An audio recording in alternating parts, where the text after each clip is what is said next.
दोस्तों पेट्रोल और diesel cars के कंपैरिजन में ईवी की प्राइस अगर देखेंगे तो लगभग 3 से 5 लाख रुपए महंगी है। आप सोच रहे होंगे इसका कारण है यार टैक्स बहुत लगाती है गवर्नमेंट, बट एक्चुअलिटी में इस पे टैक्स लगता ही नहीं है, सिर्फ 5% जीएसटी लगता है। तो महंगी क्यों है, इसके बारे में मैं आपको इस वीडियो में बताता हूँ। दोस्तों पेट्रोल कार्स पे लगता है 18 से 28% जीएसटी, ईवी पे लगता है 5% जीएसटी। फिर भी वो पेट्रोल डीजल कार्स है महंगी होती है, ऐसा क्यों, ये आपने कभी सोचा है? तो दोस्तों इस वीडियो में मैं ऐसे रीजंस के बारे में बात करता हूँ जिसके वजह से आपको पता चल जाएगा कि यार ईवी महंगी है ही क्यों। दोस्तों पेट्रोल और डीजल कार्स पे लगभग 28% जीएसटी लगता है, उसके ऊपर सेस भी लगता है और उनका टोटल टैक्स लगभग 40% तक चला जाता है, कभी कभी 50 के आसपास भी टच करता है। यानी हाफ प्राइस जो है आपकी गाड़ी की आप सिर्फ टैक्सेस में दे रहे हो। पर ईवी में ऐसा कुछ है नहीं, ईवी पे सेस लगता नहीं है, बट जीएसटी 5% है, फिर भी गाड़ी महंगी है। मतलब सरकार ने तो टैक्स बेनिफिट दे दिया, उनके साइड से उन्होंने थोड़ा बहुत कर लिया, बट हमने अभी भी प्राइस का ड्रॉप देखा नहीं। देखिए आपको समझना है कि पहले हमें फेम 2 सब्सिडी आती थी। Fame 2 subsidy most of the states में आपको मिल जाती थी, बट अब मोस्ट ऑफ द स्टेट्स को नहीं मिलती क्योंकि ईवी का अडेप्टेशन जो है वो बढ़ गया है और हर गाड़ी को गवर्नमेंट सब्सिडाइज नहीं कर सकती। इनिशियली उन्होंने लाया क्योंकि ईवी के नंबर्स बढ़ाने थे, अब ईवी के नंबर्स को थोड़ा ट्रैक्शन मिल गया तो उन्होंने फेम 2 सब्सिडी बंद कर दी, जिसकी वजह से हमने ईवी बाइक्स और कार्स के प्राइसेस में एकदम से एक छोटा हाइक देखा। बट फेम 2 के बाद हमें मिली पीएम ई ड्राइव सब्सिडी। अब ये पीएम ई ड्राइव सब्सिडी क्या करती है? देखिए ये ज्यादातर कमर्शियल व्हीकल्स पे फोकस करा गया। इस सब्सिडी के साथ आपको 2 और 3 व्हीलर्स पे ज्यादा सब्सिडी मिलती है ईवी, और ट्रक्स और बसेस पे भी मिलती है अगर वो ईवीज है तो। अगर नहीं है तो ऑब्वियसली नॉर्मल टैक्स लग। इसका कारण ये है कि कमर्शियल मार्केट में भी उनको ईवीज को पुश करना है। अब फेम 2 हमने पैसेंजर मार्केट में देख लिया कि हाँ वो चल रहा है, अब कमर्शियल मार्केट में। दूसरा कारण ये है दोस्तों कि एक स्टेट में भी ईवी सस्ती मिल रही है, दूसरे स्टेट में ईवी महंगी मिल रही है। इसका कारण है स्टेट सब्सिडीज भी वेरी करती है। स्टेट के अनुसार स्टेट गवर्नमेंट आपके लिए सब्सिडीज लाते रहते हैं। अगर एक स्टेट में जरूरत है तो वहां पर सब्सिडी मिल जाती है। महाराष्ट्र में सब्सिडी नहीं है तो महाराष्ट्र में अगर ईवी खरीदोगे तो ईवी महंगी ही मिलती है, अगर दूसरे स्टेट में है तो वहां पर सस्ती मिल जाती है। और ये जनरली सब्सिडीज दोस्तों किलोवाट आवर्स पे होती है, नहीं तो एक नंबर ऑफ व्हीकल्स पे। तो मान लीजिए आपकी गाड़ी 100 किलोवाट आवर्स की है, 500 रुपए अगर 100 किलोवाट आवर्स के हिसाब से देंगे तो 50,000 के आसपास आपको वहां पर डिस्काउंट मिल जाता है। तो ये एक एग्जांपल हो गया किलोवाट आवर्स के हिसाब से। बट हो सकता है गवर्नमेंट उस स्टेट का बोले कि यार ये नंबर जो है हमारा 10,000 तक जाने तक हम सब्सिडाइज करेंगे, 10,001 कार जो होगी उस पर सब्सिडी नहीं लगेगी, तो वहाँ पर वो अंदाज़ा हो जाता है। बट 10,000 गाड़ियों पे सब्सिडी मिलेगी, बाकियों में नहीं मिलेगी। उसके हिसाब से अडेप्टेशन भी जल्दी होता है। इसके अलावा अब महाराष्ट्र में 2025 से टोल के एग्जाम्पशंस भी मिल जाते हैं। ये अब सारे हाईवेज पे नहीं है। For example Mumbai Pune highway पे अब कोई एग्जाम्पशन नहीं है, बट इंडिया में भी काफ़ी सारे हाईवे हैं जहाँ पर ईवी अगर आप चलाते हो तो आपको टोल नहीं देना पड़ेगा। तो ये एक एग्जाम्पशन है ताकि आपको ड्राइविंग कॉस्ट जो है गाड़ी चलाने के लिए वो थोड़ी घट जाती है। तो आप कहाँ रहते हो और गाड़ी कहाँ तक चलाते हो वो मैटर करेगा। तो फॉर एग्जांपल अगर आप मुंबई में रहते हो तो हो सकता है आपको टोल में एग्जाम्पशन मिल जाए। दिल्ली में वहाँ पर आपको हो सकता है कि यार अगर मैंने इस सब्सिडी के रेंज में ही गाड़ी ले ली, यानी जो 10,000 गाड़ियाँ थी उनमें से एक गाड़ी ले ली, तो मुझे एग्जाम्पशन मिलता है। अगला पॉइंट है ओईएम प्राइसेस और ऑप्शन ब्लोटिंग। अब इसका मतलब क्या है मैं बताता हूँ। अब जब गवर्नमेंट टैक्स बेनिफिट्स लेकर आता है तो ओईएम भी होशियार होता है, यार गाड़ियाँ तो सस्ती हो गई, हमें तो प्रॉफिट कमाना है। प्रॉफिट कमाने के लिए क्या कर सकते हैं यार, थोड़ा हायर एंड वेरिएंट वाले गाड़ियाँ जो है जिनमें फीचर्स ज़्यादा है, जिनमें प्रॉफिट मार्जिन कंपनी का ज़्यादा है, उस केस में वेरिएंट्स रीशफल कर देते। वेरिएंट रीशफल क्या होता है, आइदर जो आपके बेस मॉडल्स है जहाँ पर उनका प्रॉफिट मार्जिन कम है वो वाले में भी मैन्युफैक्चरिंग कम कर दे, बहुत सारा वेटिंग टाइम लगा दे, या फिर वो कंपनी जाकर वो वाला वेरिएंट ही बंद कर दे क्योंकि उनका उसमें मार्जिन है नहीं। बट तो एक आदमी आकर यही बोलेगा यार गाड़ी वैसे भी सस्ती हो चुकी है, हमें थोड़े बहुत फीचर्स भी मिल जाएंगे, बट ओवरऑल गाड़ी वैसे भी सस्ती मिलेगी। जहाँ पर आपको फीचर्स भी मिल जाते हैं, कंपनी भी खुश हो जाती है कि उनको भाई प्रॉफिट मिल गया, तो यहाँ पर हो सकता है कि कस्टमर और कंपनी जो है वो दोनों खुश हो जाए। बट वो तो अपना प्रॉफिट देख रहे हैं, वो तो आपका नहीं देख रहे कुछ। बट ऑन द कॉन्ट्ररी ऐसे भी हो सकता है दोस्तों कि आपको लगे कि यार गाड़ी महंगी होगी, अब मुझे इतना पैसा देना ही पड़ेगा, मुझे फीचर्स तो नहीं चाहिए बट पैसा देना पड़ेगा क्योंकि इसी पॉइंट से मुझे गाड़ी अवेलेबल है। अगर इस पॉइंट पे नहीं है तो मैं क्या कर सकता हूँ, मुझे खरीदनी ही पड़ेगी। ये भी एक कंपनी की टैक्टिक होती है। नेक्स्ट कारण है दोस्तों डीलर फीस।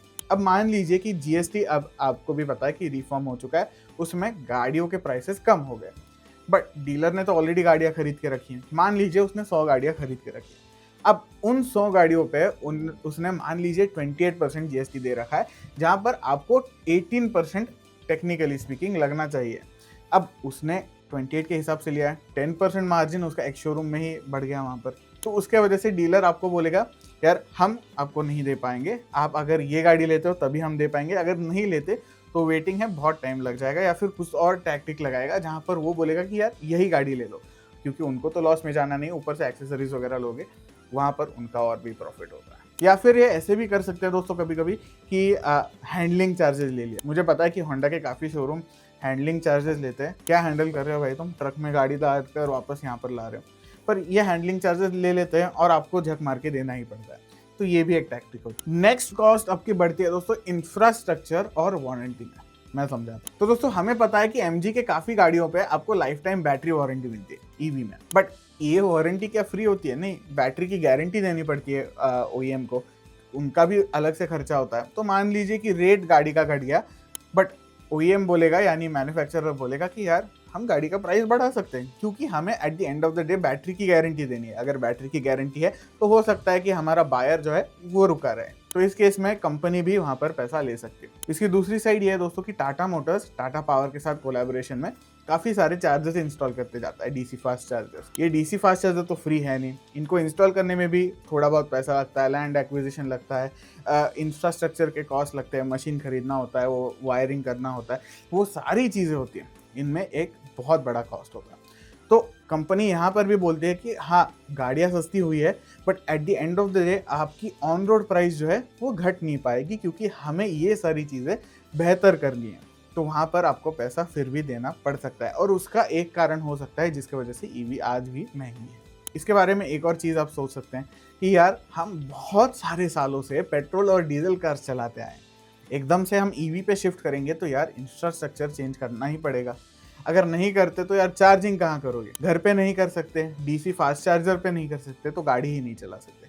अब इतने सालों से हमने बहुत जगहों पे पेट्रोल और डीजल के पंप लगाए हुए हैं, एक टाइम ऐसा भी होगा जहाँ पर पेट्रोल और डीजल के पंप लगाने में बहुत बड़ा कॉस्ट होगा, आज भी है। सिमिलरली ईवीज के बारे में यही चीज़ हो रही है। आप अगर ईवी बाय करने की सोच रहे हो तो आपको क्या क्या चीज़ें देखनी चाहिए। एक है एक शोरूम प्राइस का ब्रेकडाउन। आप या डीलर के पास जब जाते हो तो उसको बोलना यार मुझे एक शोरूम प्राइस का ब्रेकडाउन चाहिए, और उनको देना ही पड़ेगा, ऐसे नहीं होता कि वो नहीं दे पाएंगे, क्योंकि at the end of the day जब आप गाड़ी खरीदते हो उस इनवॉइस पे भी लिखा होता है कि जीएसटी कितना लिया है, सेस कितना लिया है, ये बाकी सारी चीज़ें कितने टैक्स वगैरह भर रहे हैं आप, वो सारी चीज़ें उस पर लिखी होती है। शोरूम में भी जाने के पहले आप जा सकते हो पोर्टल्स पे, ईवी के पोर्टल्स होते हैं काफ़ी सारे ऑनलाइन गवर्नमेंट्स के, तो उस पे जाओ और वहाँ पर देखो कि यार अभी क्या सब्सिडी चल रही है, सब्सिडी चल भी रही है कि नहीं चल रही है।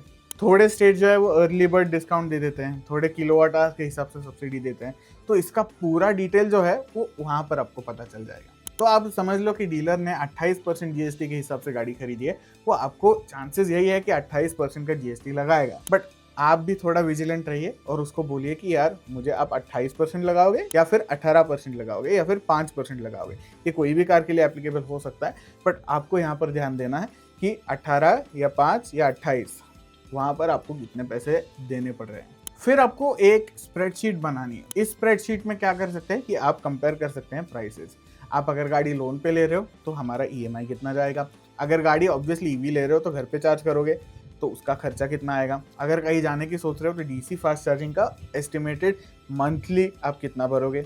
ये सारी चीज़ें, छोटी छोटी चीज़ें जो है उनका आप एक स्प्रेडशीट बनाओ, और उस स्प्रेडशीट में आपको क्लियर अंदाज़ा लग जाएगा कि यार कि हाँ मुझे इतना खर्चा करना पड़ेगा, तब जाकर मेरा प्रॉफिट होगा लॉन्ग टर्म में। फिर लास्ट ऑप्शन में यहाँ पर एक कह सकता हूँ कि सेकेंड हैंड ईवी कार में आप इन्वेस्ट कर सकते हो। देखिए अगर ईवी आप बेचने जाते हो तो उसकी फर्स्ट हैंड, अगर आप फर्स्ट ओनर हो तो सेकेंड हैंड ओनर के लिए वो प्राइस बहुत ज़्यादा ड्रॉप हो जाती है। इसका कारण यह है कि सेकेंड हैंड मार्केट में ईवी की डिमांड जो है वो बहुत ज़्यादा कम है, क्योंकि यार सब सोच रहे होंगे कि बैटरी खराब हो गई तो मैं क्या करूँगा, जिसके वजह से ईवी की डिमांड सेकेंड हैंड मार्केट में कम है और उसके वजह से प्राइसेस भी कम है। हाँ मैं नहीं कह रहा हूँ कि हर गाड़ी ठीक ही होती है, गाड़ी चेक करो, बैटरी की कंडीशन चेक करो, एक प्रॉपर मैकेनिक लेकर जाओ, या फिर टाटा का कोई आपका पहचान का होगा तो उसको अपने लैपटॉप के साथ वगैरह लेकर जा सकते हो, authorise Tata second hand dealer से खरीद सकते हो।